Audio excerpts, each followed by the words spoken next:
The bacterial growth curve represents the growth cycle of bacteria in the closed culture.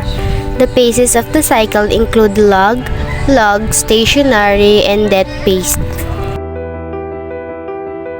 Log phase is one of the earliest phases in the bacterial growth cycle. Log phase is the initial state in growth. The rate of growth is very slow. During this phase, bacteria adapt themselves to growth conditions. It is the period where the individual bacteria are maturing and yet able to divide. Log phase. In this phase, cell numbers increase exponentially. During the log phase, each generation time, the numbers of cells in the population increase by a factor of 2. Stationary phase, the phase when growth ceases but cells remain metabolically active. In this phase, the size of population of bacteria remains constant even though some cells continue to divide and others begins to die. Death phase, bacteria lost the ability to divide and the number of dead cells exceed that of live cells. It is the point where the living cells stop metabolic functions and begin the process of death.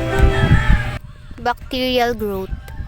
Bacteria are unicellular organisms that tend to reproduce asexually by the means of binary fission.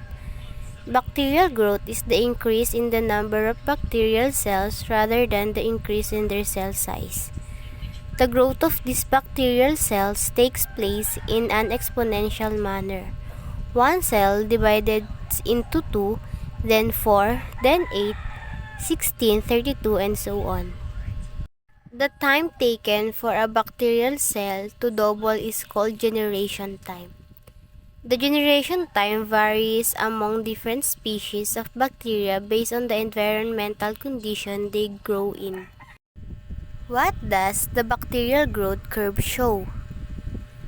So the bacterial growth curve shows the preparation, division, growth, and death of the bacterial cells.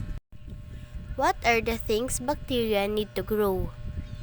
Bacteria require optimum temperature, moisture, oxygen, carbon source, nitrogen source, and other nutrients to be able to grow.